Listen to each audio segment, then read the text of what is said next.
Hello friends, नमस्कार। हम सब जानते हैं कि डाइट का हृदय रोग पे बहुत गहरा असर पड़ता है। इसीलिए आपको शुगर कम करना है या नहीं लेना है, उसकी जगह आप जैगरी का यूज़ कर सकते हैं। शुगर फ्री वगैरह भी नहीं लेना है और डायबिटीज़ पेशेंट को भी इसको अवॉइड करना है। और दूसरा, जो पैकिंग वाली आइटम्स हाइड्रोजनेटेड ऑयल में से बनती है वो फुल ऑफ सॉल्ट होती है और फुल ऑफ सैचुरेटेड फैट से भरी हुई कैलोरी वाली होती है। तो उसमें कई गुना ज़्यादा कैलोरी होती है।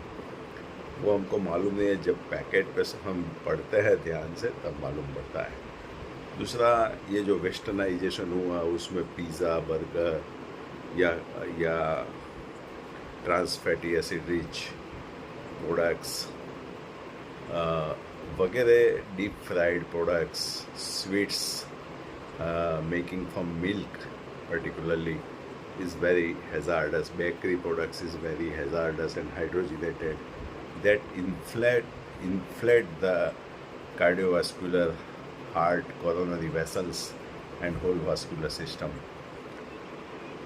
ये सब हम जानते हैं कि हमको चलना चाहिए, अपनी एक्सरसाइज टॉलरेंस के अनुसार ब्रिस्क वॉक करना चाहिए पर डे हाफ आवर। हम जानते हैं कि प्रॉपर स्लीप लेना चाहिए, बॉडी का हाइजीन रखना चाहिए, हमको बहुत सोशल मीडिया का यूज़ नहीं करना चाहिए, थोड़ा मेडिटेशन प्राणायाम करना चाहिए। ये सब हम जानते हैं। दवाइयाँ, कोई भी प्रोसीजर करा हो आप, सर्जिकल या non surgical, ECP FDA approve procedure है। ईसीपी जो बाईपास और एंजियोप्लास्टी की कंपेयर में बहुत कंपैटिबल और बहुत एलिजिबल है और बहुत बढ़िया रिजल्ट देती है। उसके बाद भी दवाइयाँ तो लेना है, दवाइयों को आप बंद मत करिए, वरना सडन कार्डियक एरिथमिया या कुछ भी आपको हो सकता है। तो जैसे खाना चाहिए ऐसे दवाइयाँ भी नियमित लेना है। और मेन चीज़, एक अभी हार्वर्ड यूनिवर्सिटी में और पहले भी स्टडी हुई है कि air pollution and noise pollution, जैसे हम traffic Monday to Friday traffic में जाते हैं तो फुल नॉइज़ पॉल्यूशन होता है। एयर पॉल्यूशन तो होता ही है। तो नॉइज़ पॉल्यूशन, जैसे कई लोग कार का विंडो ओपन करके गाड़ी चलाते हैं, तो नॉइज़ पॉल्यूशन हमारे कंट्री में पर्टिकुलरली जहाँ हॉर्न बजाने की आदत है वो बहुत ख़राब आदत है। उससे कई ज़्यादा डेसिबल नॉइज़ पॉल्यूशन बढ़ जाता है। तो नॉइज़ पॉल्यूशन को कंट्रोल हम अपने अवेयरनेस से कर सकते हैं, प्लस कार के शीशे बंद रख के कर सकते हैं, अच्छा म्यूज़िक सुन के कर सकते हैं। लेकिन noise pollution is a very much dangerous. 10% decibel rise in noise create rise in 3.2% heart attack risk. तो नॉइज़ पॉल्यूशन से बचने के लिए आप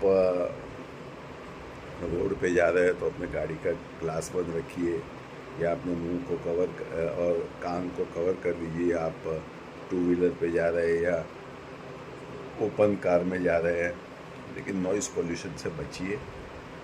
एंड ये एक छोटा सा विषय है लेकिन बहुत गंभीर विषय है, क्योंकि नॉइज़ पॉल्यूशन से हार्वर्ड में स्टडी हुई है, नेशनल इंस्टीट्यूट ऑफ हार्ट में स्टडी हुई है कि नॉइज़ पॉल्यूशन से वाजो कंस्ट्रिक्शन होता है। ऐसे केमिकल्स निकलते हैं जो सिंपैथेटिक नर्वस सिस्टम और इन्फ्लेमेटरी मार्कर्स को बढ़ाते हैं। तो नॉइज़ पॉल्यूशन को कम्बैट करने के लिए म्यूज़िक सुनना ज़रूर है थोड़ा टाइम, या प्रॉपर स्लीप लेना जरूर, क्योंकि नॉइज़ पॉल्यूशन से स्लीप डिस्टर्ब हो जाती है। तो proper sleep pattern, American heart association ने जैसे बताया है 7 कलाक मिनिमम स्लीप चाहिए, तो वो प्रॉपर स्लीप ज़रूरी है। और नॉइज़ पॉल्यूशन एक ऐसी समस्या है कि जिसको इंसान अपने आप दूर कर सकता है। जैसे फॉरेन कंट्रीज में आप देखोगे कि कोई भी कार या कोई भी व्हीकल नॉइस का पॉल्यूशन नहीं करेगा, या कोई भी दूसरी मेथड्स में भी नॉइस का पॉल्यूशन नहीं होता है। तो that is the reason air pollution के साथ noise pollution is also a major contributing factor to augment heart attacks. So be careful and हो सके तो जितना नॉइस पॉल्यूशन आपने फेस किया while going to office or coming from office or while going to market, आप meditation करिए, थोड़ा time रात में या सुबह में प्राणायाम करिए। आप म्यूज़िक सुन सकते हैं, आप क्लासिकल म्यूज़िक सुन के उसको नलीफाई कर सकते हैं, प्रॉपर स्लीप लेके नलीफाई कर सकते हैं। But this is real fact that studied has been done. Noise pollution is a major factor for heart attacks. Thank you.